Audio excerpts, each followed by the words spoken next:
Hello, everyone. Welcome to the MCJA breakout session. Our presenters this evening are going to be Candy Cox, Julie Brown, Stacy Smith, and myself, Cindy Tyzo.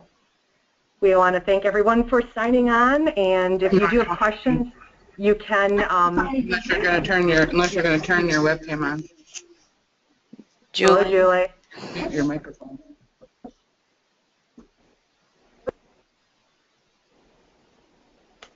All right, well, we're going to get started, and I just wanted to let you know if you have any questions, you can certainly type your questions in, and we will try and get those answered.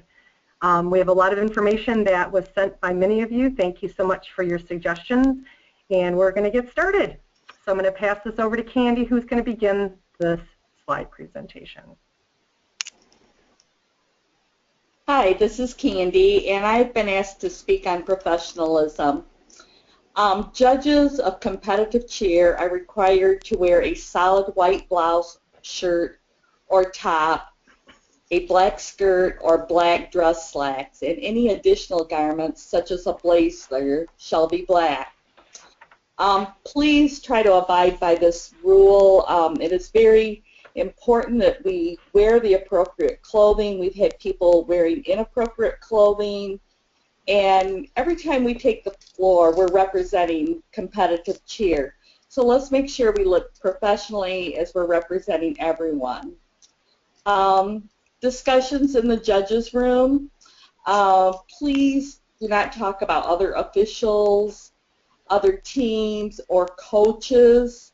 If you do have a problem and need to talk to somebody, talk to them outside of the competition. You can either email myself or Cindy Tyzo or Julie Brown or Stacy Smith or Kathy Westdorf at MCJA.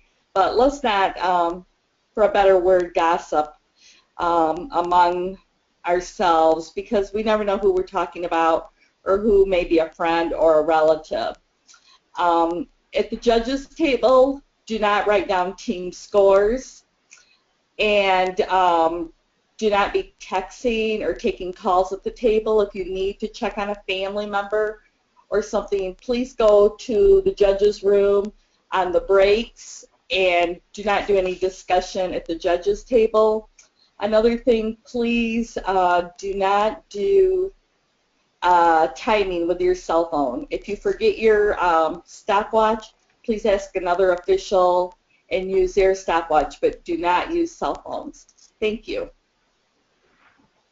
All right, the next item that we have, and we talked about it on Safety Sunday, are bows, and bows just won't go away. So on the next slide, you're going to see a picture of a bow, and if you look closely at this particular bow, in the middle, it's held together by jewels, and the rule says on page 13, hair adornments or control devices must be secure in the hair and must be made of soft material. So if they are not, it's a penalty, and that's number 10 on the safety judge sheet. It's a 4-point deduction. And if you see that the bows, if they look hard and jewel-like, that was the official word from MCJA. So just keep in mind, hard and jewel-like. So this obviously has the jewels in the center, so these would not be appropriate for competitive cheer.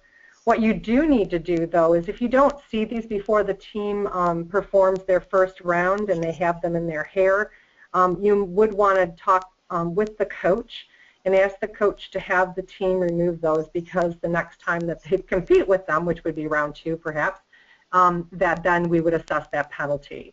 But we do need to give the coaches a chance to rectify the incorrect bow and move on from there. So now I'd like to pass the slide presentation over to Stacy Smith, who's going to talk about one-legged extensions.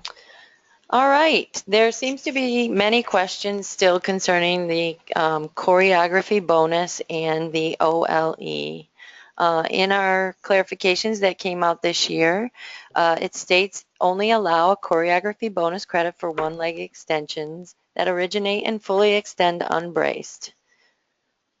The The OLE definition is a flyer that stands on one leg in the hands of bases whose arms are extended. An example, and I believe it is a case play that will be added to page 69, came out with the clarifications. A stunt which begins in a 2-footed elevator is transitioned to a one-leg extension will receive, a flare, will receive choreography bonus. Correct. Choreography bonus credit will be given when the skill originates from elevator level or below and is unbraced. At the end of these next couple of slides, I'll show a few examples, video examples of these. A team performs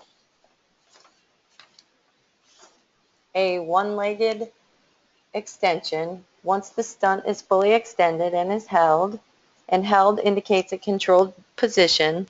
The stunt becomes braced. Legal. The one-leg extension was held and then became braced. The OLE receives choreography bonus. We have had some instances where officials and others have asked the question, what does controlled position mean? And just like in the heel stretch, we consider the heel stretch to be held, and that would indicate a controlled position. Some are looking for further clarification on what is a controlled position.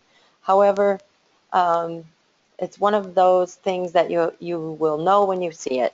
The stunt goes up, and sometimes I use the word master, but it's not necessarily mastered, but it is held before it does become braced.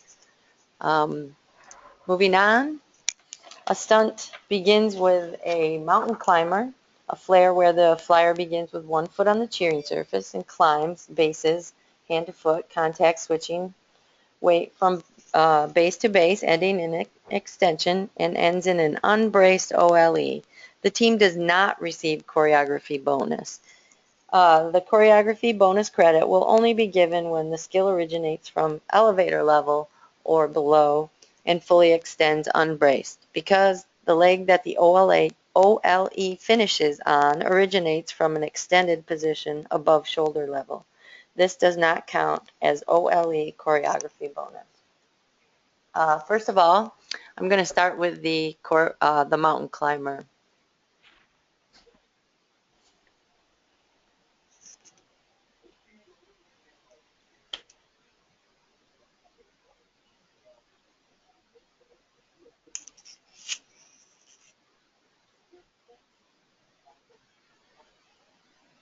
All right. Were you able to see that video? No. Yes. Okay. No, Stacy, we couldn't see it. No, it's not. No. Not That's showing. Okay. Well, we have just a little snafu.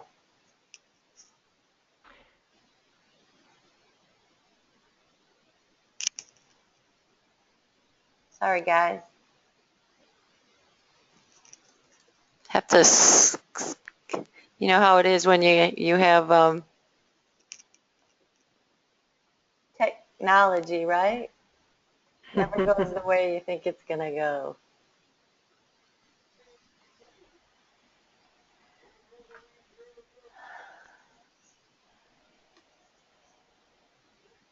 We'll go back to this. Are you guys seeing anything? Just the slides. Just the slide. Okay. Can you hear it? No.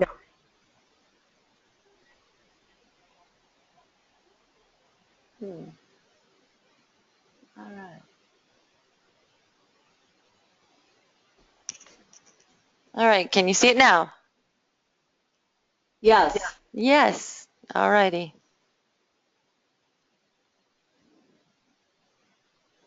We'll show it one more time.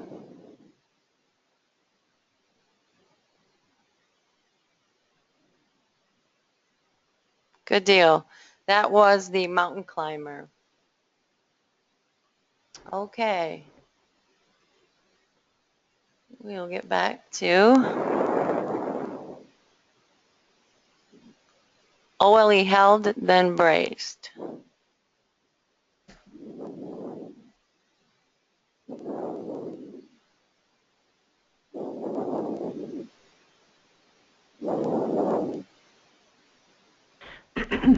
These videos are the same videos that were in the rules meeting.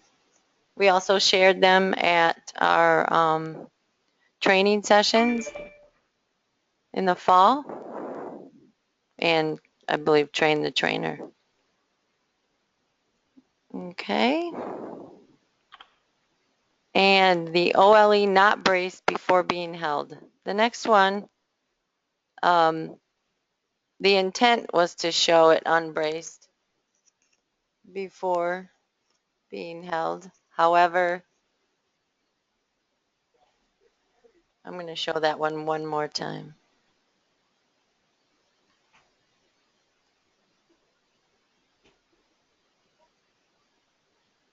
Okay.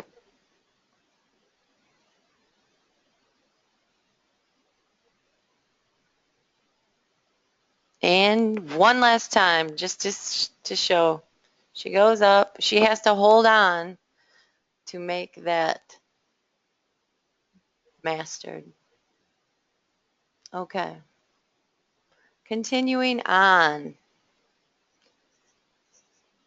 The OLE can be braced with a foot or an arm. A bracer is a flyer who stabilizes a stunt by direct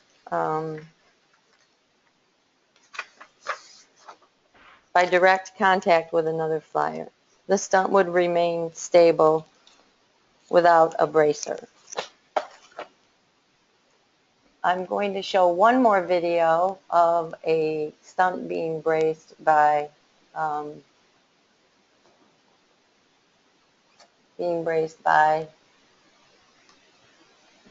a foot, and then we'll move on. A hand to foot rather than hand to hand bracing.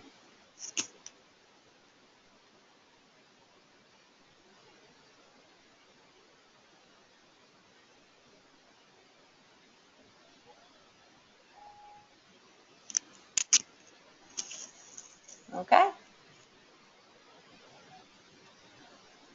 Got it. We'll get back to our PowerPoint and we'll move on to our next slide. So Stacy, that would not be considered the OLE bonus because it originated with the flyer, the bracer holding the feet. Is that correct? Correct. Thank you. There was confusion as to what is a bracer. Is it just hand-to-hand contact or hand-to-foot? And it can be. It is considered braced also when it's hand-to-foot. Okay, I think Julie's up next.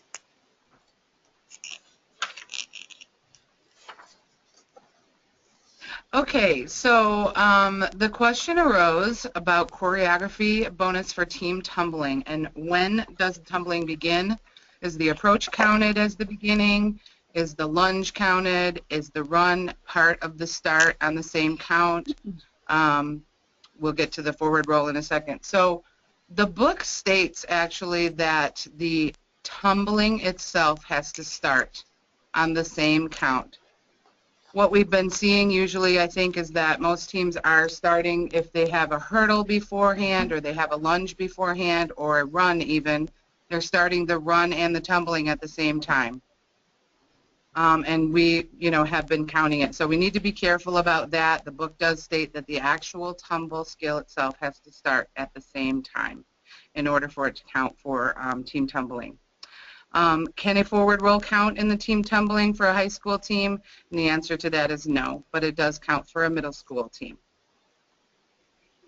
Next slide, please, Ms. Smith. Oops. Okay. All right. Oh, well, here's our answer. Page 36, team tumbling. Rolls will not count. Tumbling must begin on the same count but does not have to be the same skill by all competitors. So there you have tumbling must begin on the same count. And that's on page 36. Oops, you skipped one. Oh, sorry. That's okay. Choreography bonus. What is an attempt? An attempt is based on the execution of the performed skill or stunt. The judge will determine whether the athlete is capable of completing the skill or stunt as described in the manual. Based on the execution, if that determination can be made, the skill or stunt will be awarded. And I have to say that that is a really, really good definition if you are a safety judge and you're talking about the skill from a safety perspective. You still will use it when you're talking about choreography bonus, but I think you have to look at it with a little bit different angle. And that is that now they're asking you for extra points for this skill. They're asking you for a bonus that other teams are not going to get. And so they need to be able to perform it. If they cannot perform it and you give it to them anyway, then you have just nullified the bonus for all the other teams that did perform it. Okay, so be careful in this attempt here and the definition of the attempt. Next slide, Ms. Smith. Difficulty points awarded. Elevator, box out, elevator. And this shows that the elevator that they come back down to does not receive difficulty points. Used to be that this would count because it was considered a different body position in between, but now there has to be a shoulder level or below transition in between. I'm sorry, I said shoulder level or below. That's not right. A below shoulder level is what I meant to say. Transition in between. So you would have to do elevator, sponge, elevator in order to get those points. Cradle from the ground level. So this is really popular. You see the gymnastics, tumbling skill, a back handspring, whatever it may be, into a cradle. Yes, they do receive the 4 points for that cradle. And that's different than a sponge because a sponge must come down from something in order to get the points. So don't get the two confused there. Moving a stunt. Elevator, sponge, move. 7 points, 4 points for the sponge, 4 points for the move. This is correct. By definition, a stunt is defined as a person supported by one or more persons. It requires a base or bases and flyer or flyers, moving a stunt at least 5 steps. It's on page 35. It is considered a flare for 4 difficulty points. So this arose when people were asking, do you really get credit for moving a sponge? Because the sponge wasn't considered to be a stunt, but indeed it is because you're holding the weight of another person. Next slide. I'm trying. Sorry. That's okay. Oh, that's Cindy now. I'm going to turn it over to Cindy. All right. We're talking about time, and everyone knows that round 1 and 2 are 1 minute and 30 seconds. Round 3 is 2:30, and on page 12, it states that the timing begins with the first word of the routine, not the motions, the first word. So the ready, set call is part of the routine and ends when the last team member steps off the competition mat.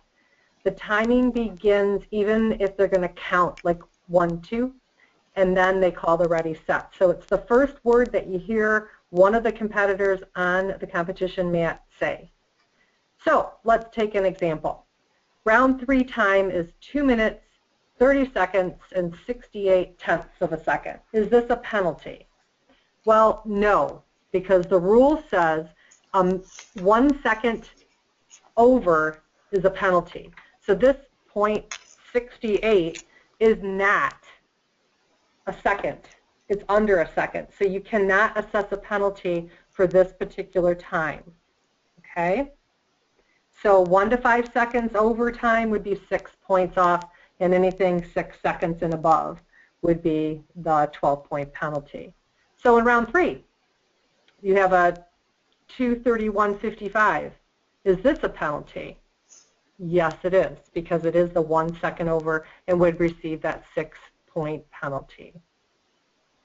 So, so just keep in mind it has to be beyond that 1:30 time or the 2:30 time. Anything less than that, the team just had a 1/10 of a second cushion there. And I'm going to turn the additional questions concerning time over to Candy Cox. Okay. When a team performs a short cheer, does that affect their general impression? For example, a round 3 that is 1 minute and 45 seconds versus a team that is at 2 minutes and 15 seconds.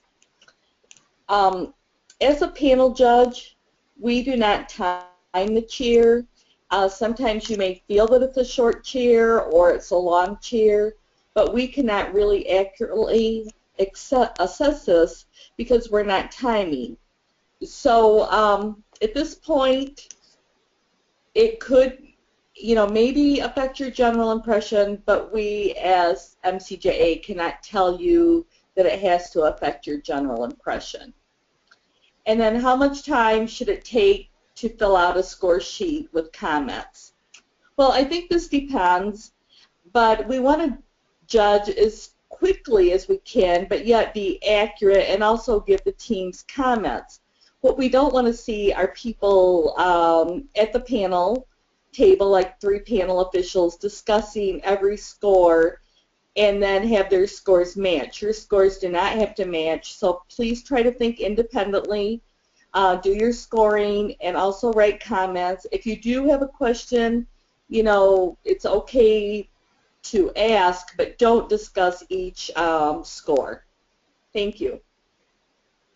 Okay. All right, I'm going to talk now about collapsed skills.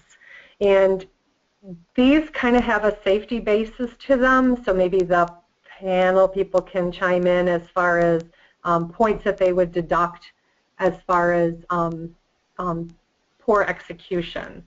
So collapsed skills.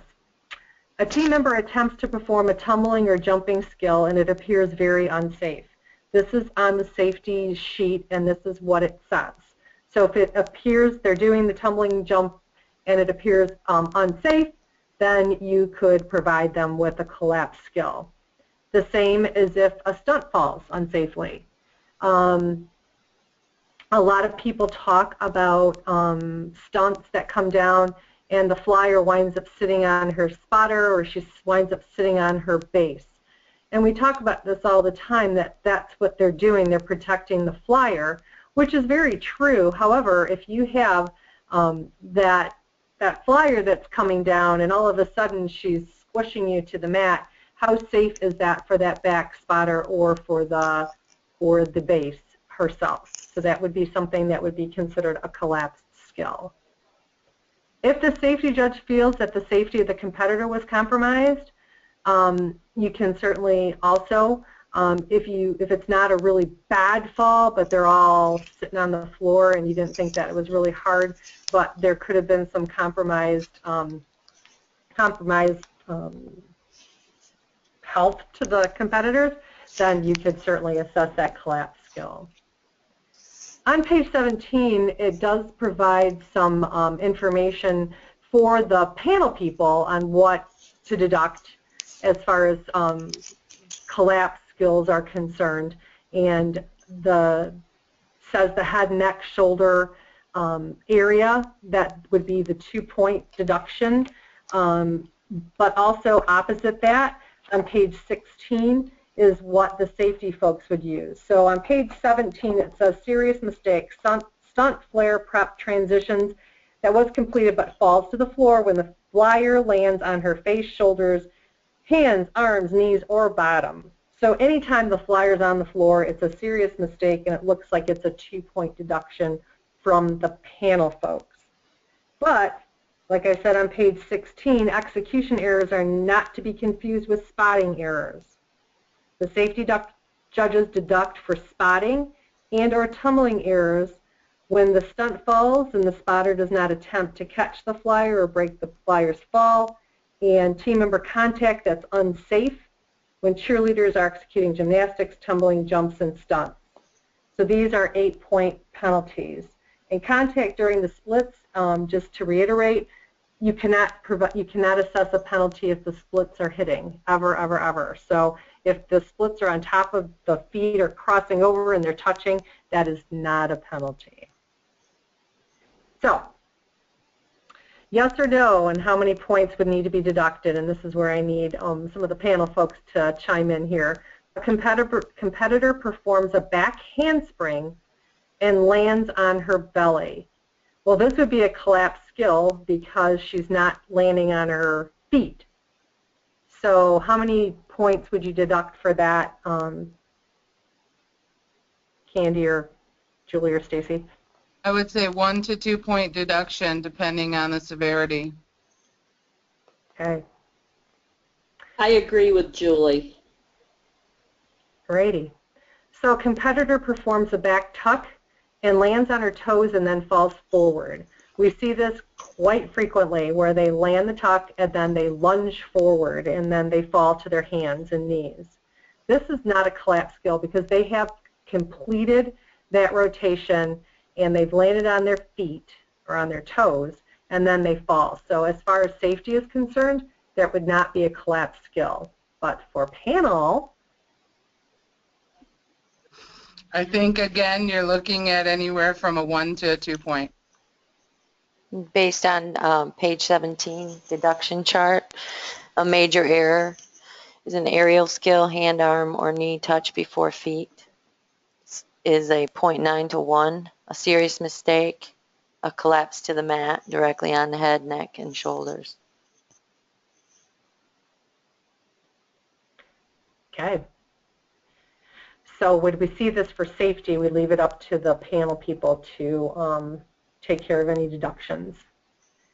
A performer or competitor performs a back tuck and they land on their knees like they just slammed to the mat. This is definitely a collapse skill.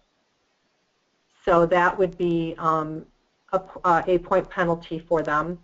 And please remember, this just isn't in round 2. When teams are doing all their team tumbling in the third round, anytime any of the tumbling skills that they perform, if they're crashing and burning to the mat, then those are penalties. Panel people?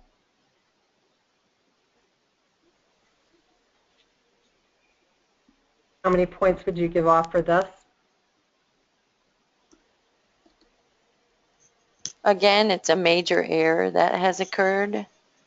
When it is a stunt, it would be a 2 point because that would be considered a serious mistake. The stunt, the flare prep was completed but falls to the floor and lands on face, shoulders, hands, arms, knees, or bottom. A serious mistake. But the one that you're just stating again would be a major error, an aerial skill, hand, arm, or knee touch before feet, 0.9 to 1 on page 17. Okay. All righty.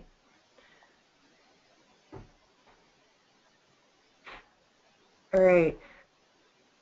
So I think there's one more slide for this one, Stacy. Sorry, I was reading the book. Okay. A flyer falls from a stunt and knocks her bases to the floor. Would this be a collapse skill? Yes. And as far as panel folks?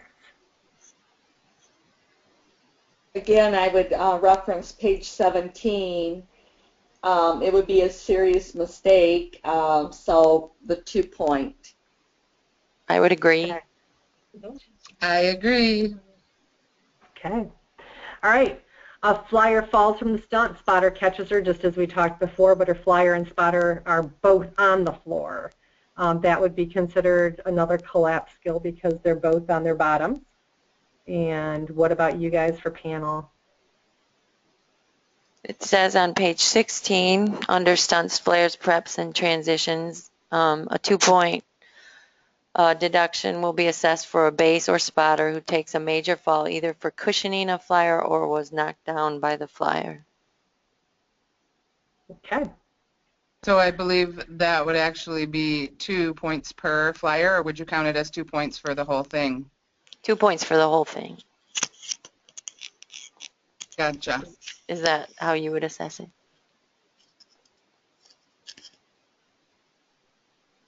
I was just clarifying whether it was different because there were 2 flyers that went to their bottom. Okay. I'm sorry, two bases, not two players, two Okay. bases. Okay. All righty. So what Stacy's saying, it's just the 2 points off for the group. Correct. Okay. Competitor performs a toe touch and falls to the ground prior to landing. This would be in round 1 or round 2. And yes, this is a collapse because they're not landing, they're landing on the floor with some other part of their body and not their feet. So, Candy, Julie, or Stacy, how many points would you? According to the deduction chart on page 17, an unsteady landing without a fall to floor is a 0.9 to 1, and a fall to floor would be a 2.0. Okay. All right.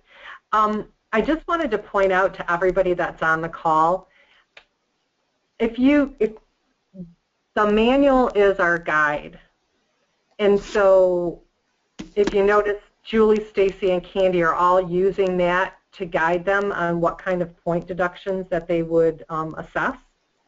So I just need to make sure that you all look at your manual and follow your manual, because you can't just make things up as you go along. Like the book says, it's a serious mistake, but you're not thinking that it was serious enough because they really didn't mean to fall down. So I'm not going to give them a penalty, or I'm not going to take enough points off because, I'm sure that girl didn't mean to do it. However, you need to make sure that you keep that playing field level, and it is your job as an official to follow the rule book, to assess the penalties when they occur, even if you think that person didn't mean to do it. Basketball players don't mean to foul when somebody's shooting, but they do, and it's just part of the competition. So that's why they're using their books to give you guidance. So I'm going to continue on with round 3. Head below the waist, which penalty number would this be? I just wanted to let you know that head below the waist, a lot of people have trouble finding where that is, and it's on page 41 in your rule book. And the rule says that a flyer is not permitted to drop her head backward or out of alignment with her torso during a flare or a toss. Flyers are not permitted to be in an inverted position except during a rotation of a legal forward or backward suspended roll and inverted entrances or exits. So you can reference page 41 anytime that the flyer's head is out of alignment or below the waist. And sometimes this happens when they do a cradle catch and you see the flyer with her feet up in the air and her hips above her head, just because the back spotter misses her or she goes to one side. It also could occur in a stunt. It could occur when you have braced pyramids and the bracers drop their head below their waist. There's many instances when you see the head below the waist, and it is on page 41, but it is on your safety sheet. It's number 19. It would be listed as an illegal skill, and it is an 8-point penalty. Okay. Okay. Moving Stacy. on to middle school jump. The middle school jump in the second cheer is the first jump that is performed in unison by the entire team. The question arose because are all jumps created equal for middle school? And the spirit and the intent of the jump in round 2 or second cheer for middle school was that they be scored according to the same way jumps were scored in round 1. Middle school does not do a round 1. So, but the intent and the spirit to have a unison scored jump in middle school second cheer was to be similar to how jumps are scored in round 1. Having said all of that, jumps in the second cheer for middle school use the chart from the high school round 1 score sheet. And you'll see a chart that shows the levels of different jumps. As an example, a tuck jump would have a max value of 6 points, whereas a herky, hurdler, or toe touch jump would have a max value of 10 points. So as a panel official, you would assess a middle school jump that they perform according to this chart. In the future, you will see this chart added to our score sheets. But that was the spirit and the intent for the jump added to the second cheer for middle school.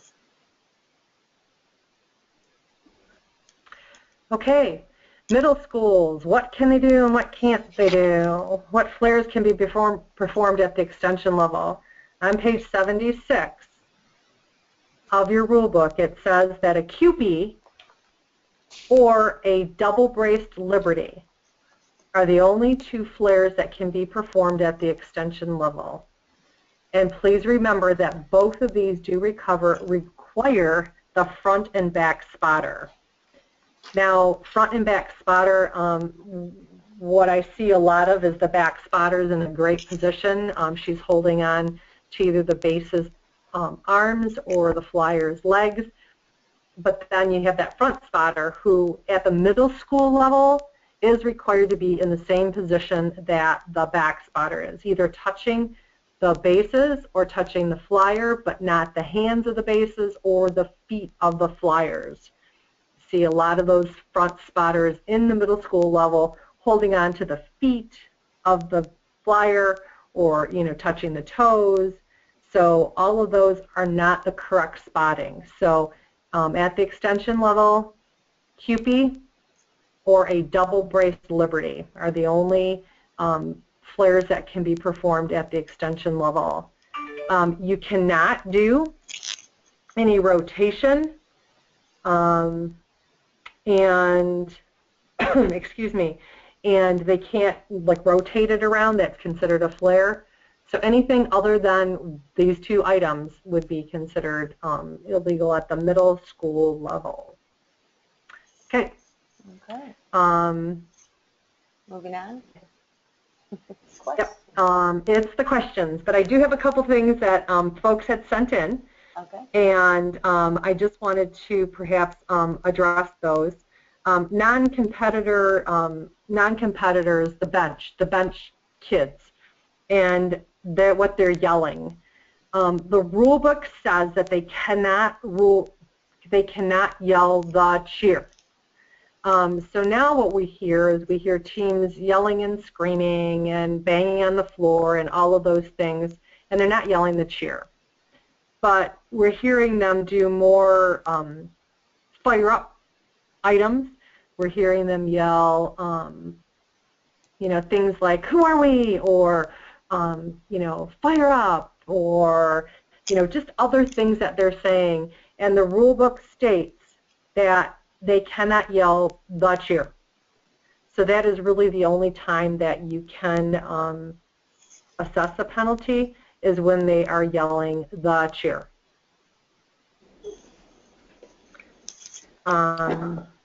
Okay. Are you ready for questions? Yes. Okay, this question came in about 10 minutes after we started. What is the penalty if a team does not perform what is on the description sheet? Is it a one-time penalty or penalty for each part that is performed? Are you talking about the round 3 description sheet does not match? Correct. I believe the wording states that it has to be if the majority of it is not correct. And let me just find that on the safety sheet.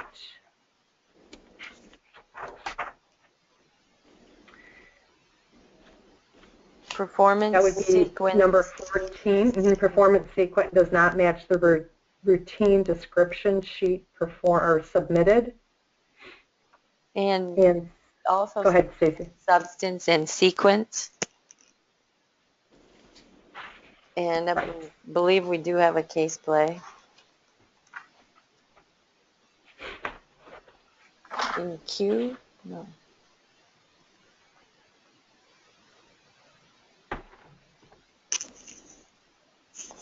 Number 2, a coach submits a completed round 3 routine description form and the performance did not match the routine described in substance and sequence. Illegal, a 4-point penalty for improper sequence of choreography would be received. So it has to be the majority of it. And then number 3 says a competitor performs a back handspring instead of a back tuck as described in round 3. Description form submitted. This is a panel deduction. And what that means as far as a panel deduction, it would mean you would change the difficulty points that are written on the description sheet. Right. And this is a time, too, that the panel people do need to talk with the safety folks and let us know that, hey, this was not, what they performed was not what they submitted.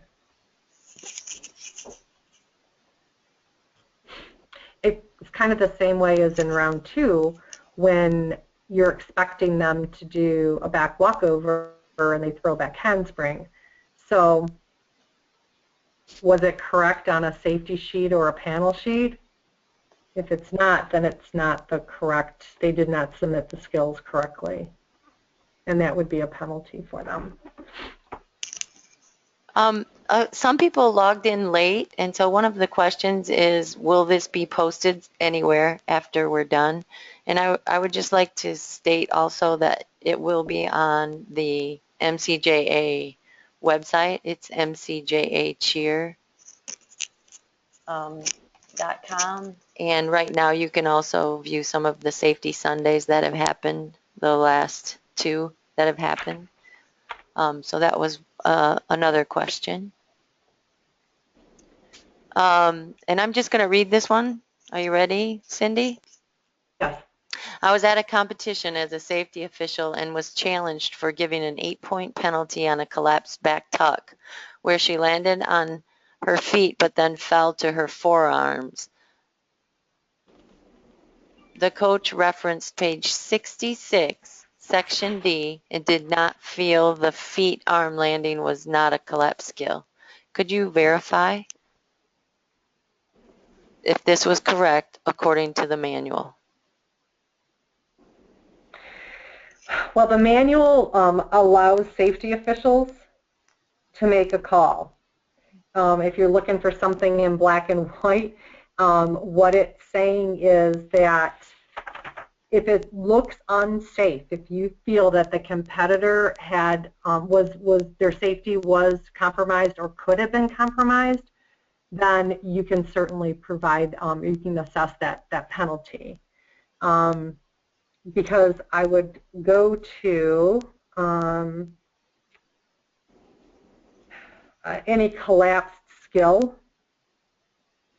and it says that if the safety judge feels that the safety of the competitor was compromised, then an 8-point penalty would be assessed.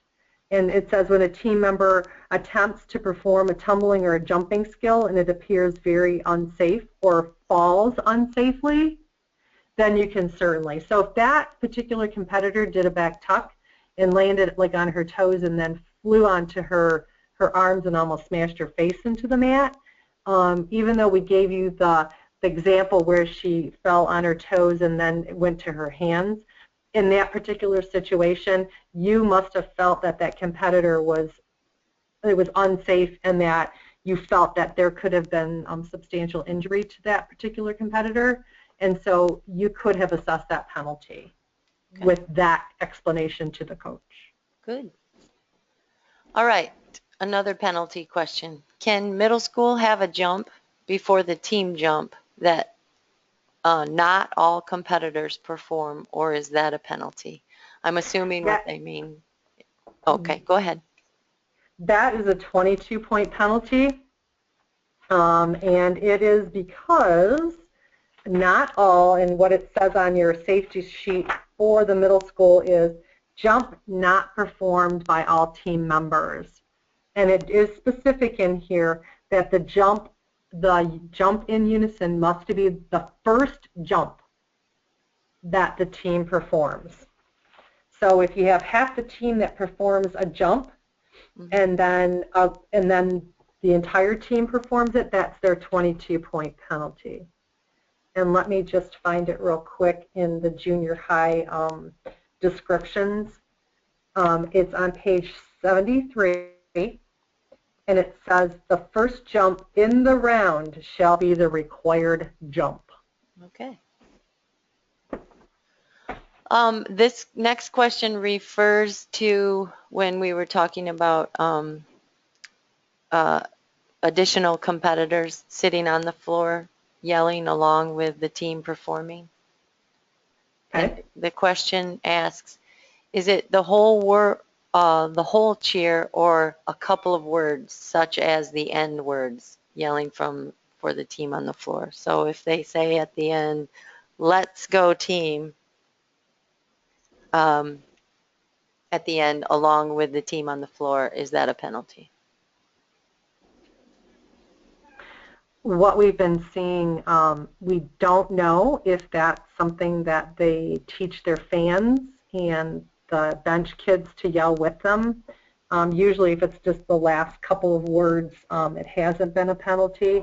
But we're seeing more and more, instead of just "let's go team," it's like, "We are blue and white, let's go team." And so it's getting longer and longer and longer. Usually we said if we're asking for like a crowd response or some type of response, that it wouldn't be.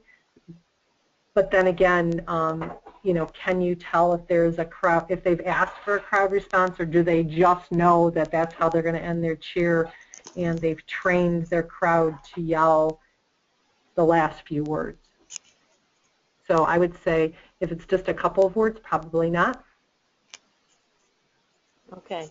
And then as we were talking about the round 3 description form, a question popped up about, is it per sequence or just if the routine description form did not match in substance and sequence, is it per sequence or just overall a 4-point deduction?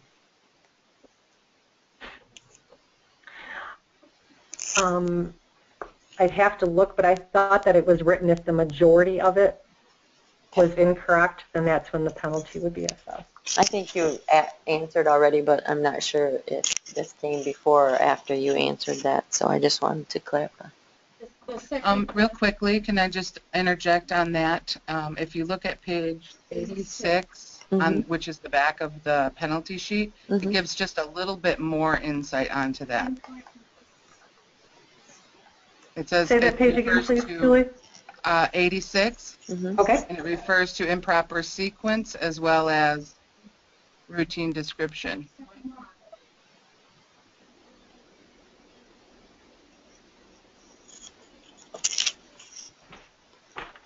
But I think what someone's question is, how much substance and how much, sequence does it have to be a penalty?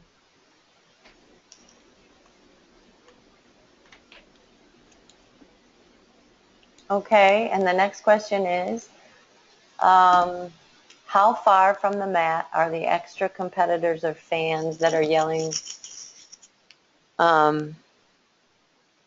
away? How far should they be away from the floor?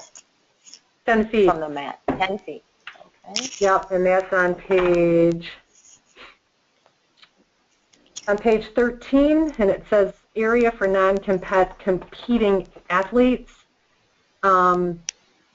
It's suggested that you mark the floor, but in all the competitions I've been to, it's never marked. It's recommended that non-competitive athletes are allowed to be no closer than 10 feet from the panel judges and no closer than 10 feet from the perimeter of the competition mat. Okay. Okay, and then a shoot through going backwards using a post. Can the post turn around and become a catcher in the flat back,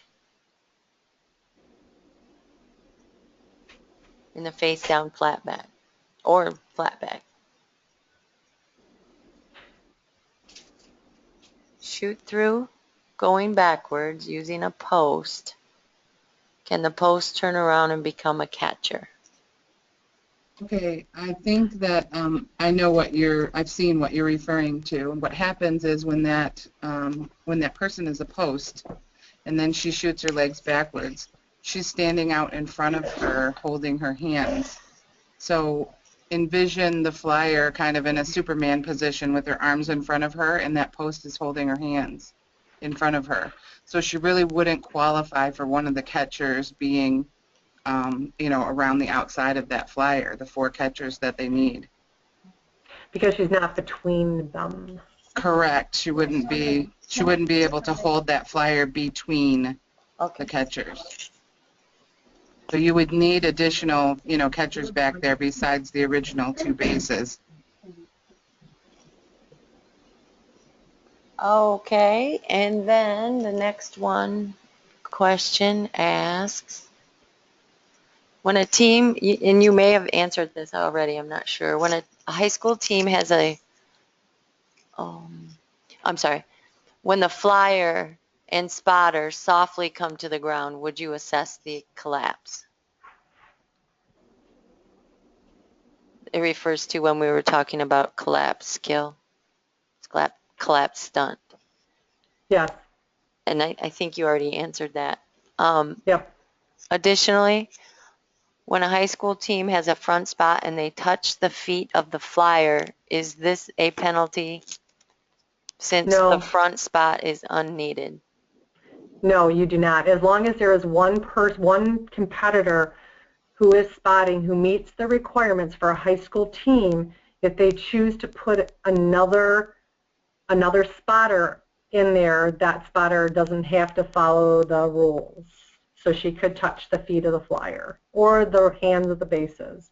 Okay. But as long as you have one person who is the true spotter, you do need to look at that, because you'll see that commonly where they'll put a spotter in the front just to help balance the flyer, like maybe under her toes.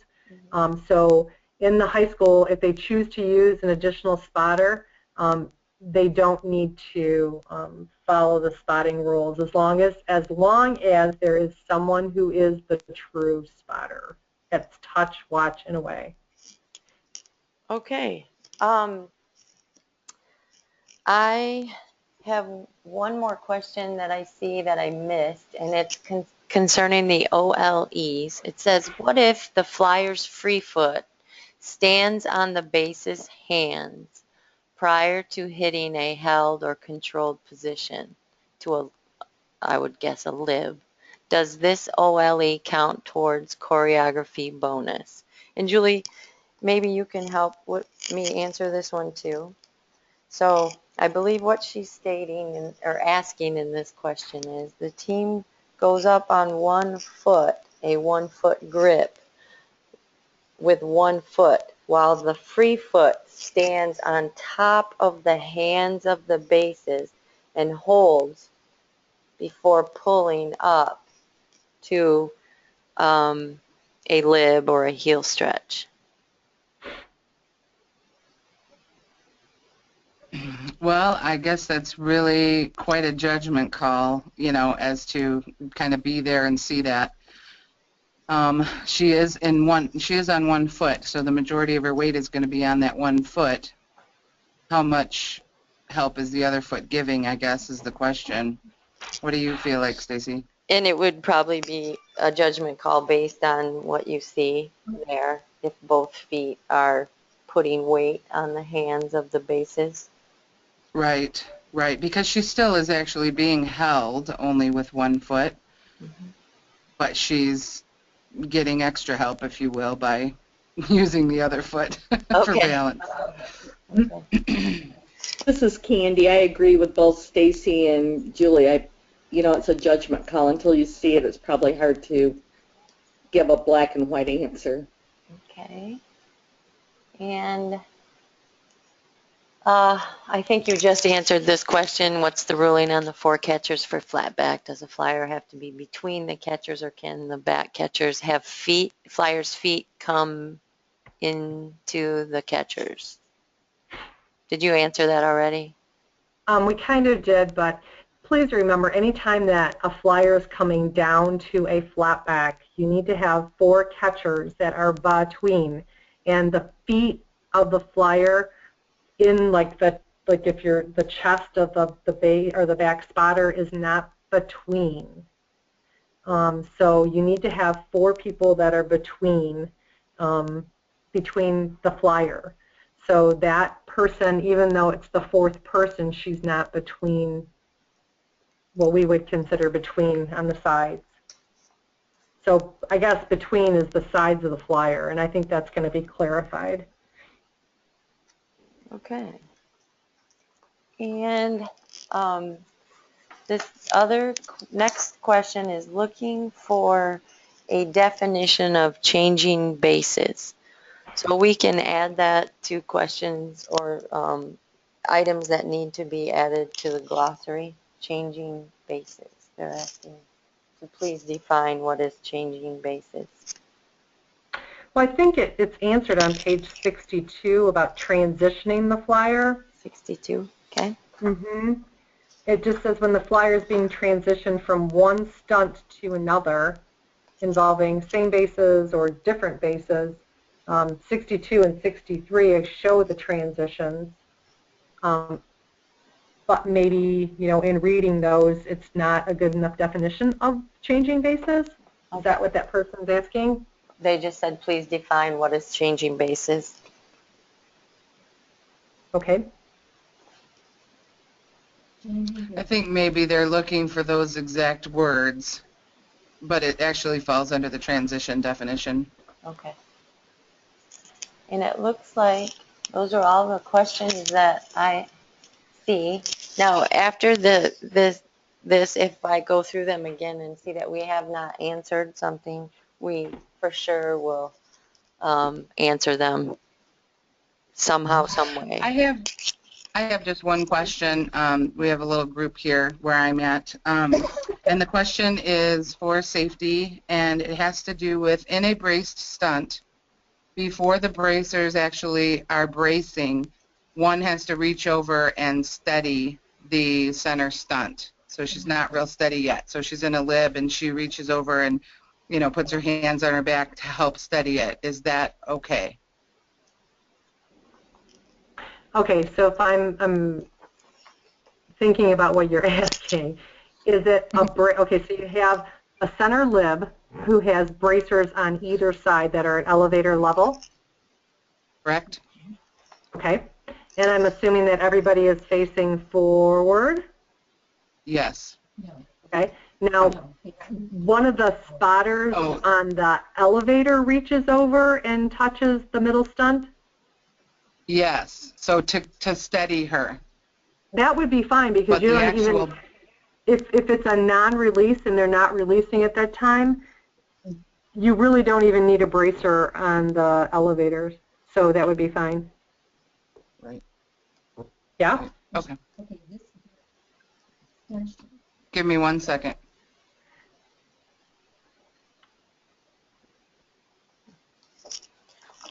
Okay, I have one more that just popped up. Are you ready? It's pertaining to collapsed skill again. Mm-hmm. When an athlete is doing a forward tumbling skill and lands on feet, then hit butt to ground, is that a collapsed skill?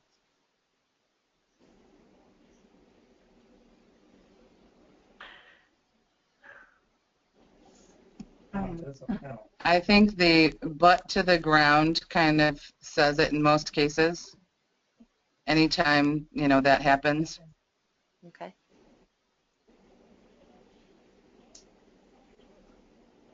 I agree with Stacey or with Julie.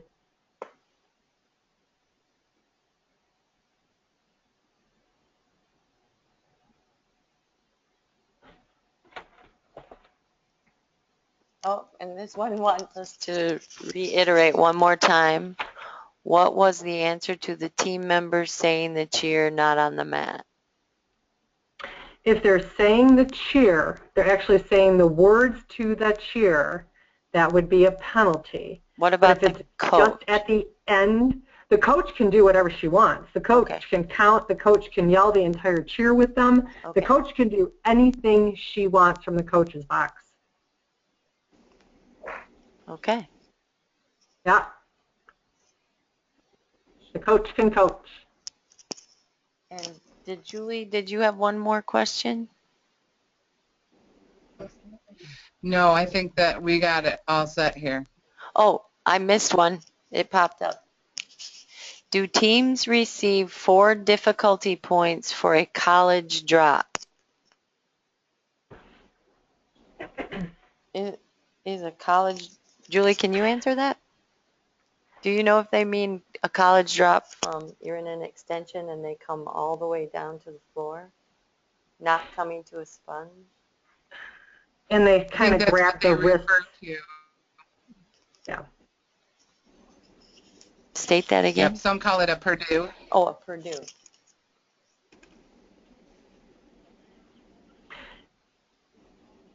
It's a dismount To the floor. because it's coming to the floor.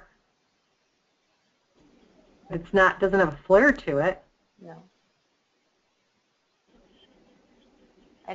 I don't think that I would give 4 difficulty points for that.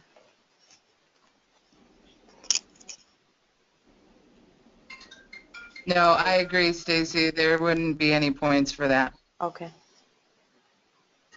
Okay. How about you, Candy? Candy's still with. Right.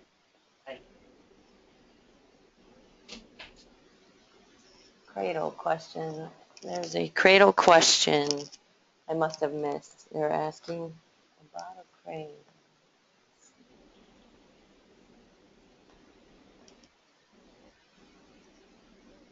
I'm going to read it, Julie, and will you listen and be prepared to maybe answer? Or Candy? Okay. Let's see. I haven't found it yet.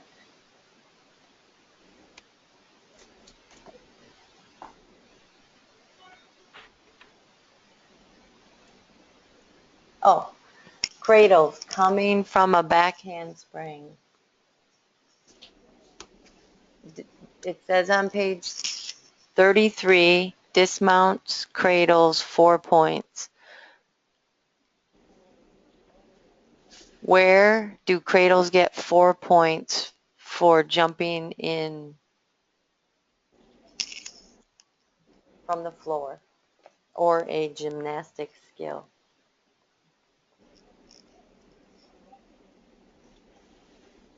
On page 35, Page 35, it says cradle catch. under dismounts. All flares received 4 difficulty points, not limited to all of the items listed. Correct.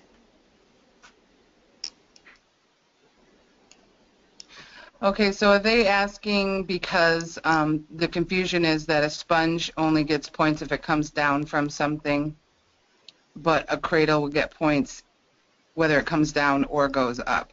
From anywhere. That is the question, I believe.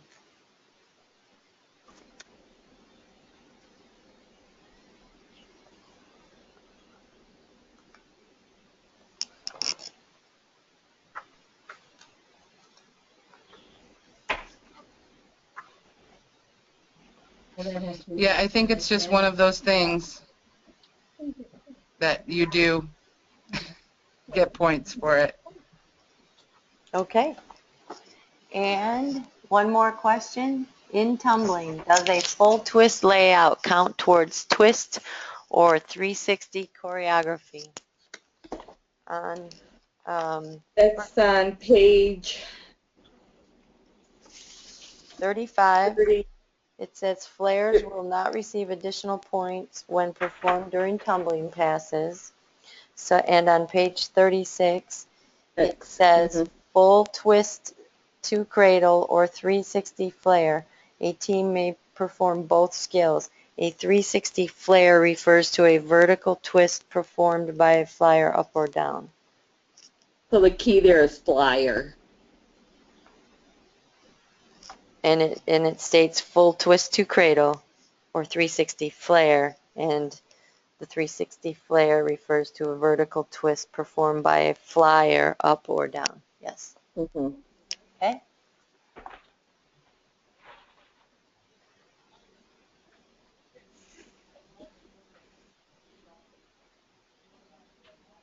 Explain the difference between an inverted entrance, back walkover, or back handspring, then jump into a cradle. Is this 4 points? The inverted entrance is you go inverted. The flyer goes inverted. There's more to the question.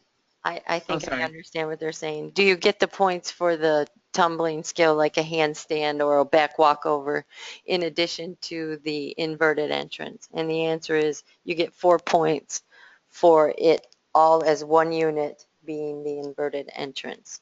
So if you do the handstand that flips up to a shoulder sit and you say handstand inverted entrance, the handstand is part of the inverted entrance and would be included in the 4 points.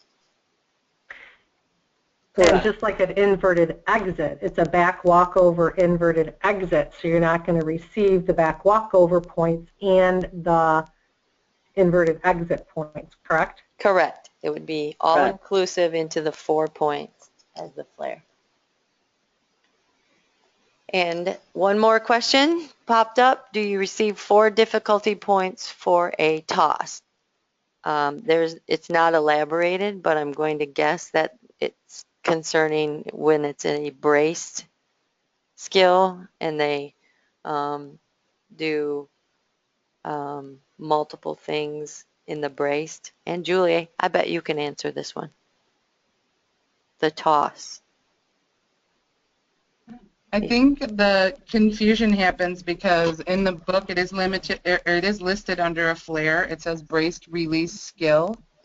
What you're getting the points for is the actual skill that you're doing. It's just listing there that it's braced released, braced and released. But is it a flat back? Is it a ball? Is it the splits? Is it what is your skill that you're going to? That's what is the actual 4 points. I agree. That's the intent and the spirit of what is written, and perhaps more clarity could be lent to it in some way. Sure, yes, I agree. Because, I mean, if you think about a toss getting points, then you would pretty much get points to go to anything because you have to initiate a toss to move your flyer wherever she's going to go. So that's kind of what I think about. And that, no other questions have popped up.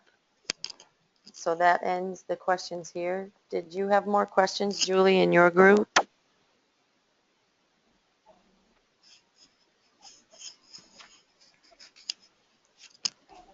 Nope, sorry, I think we're set. Okay.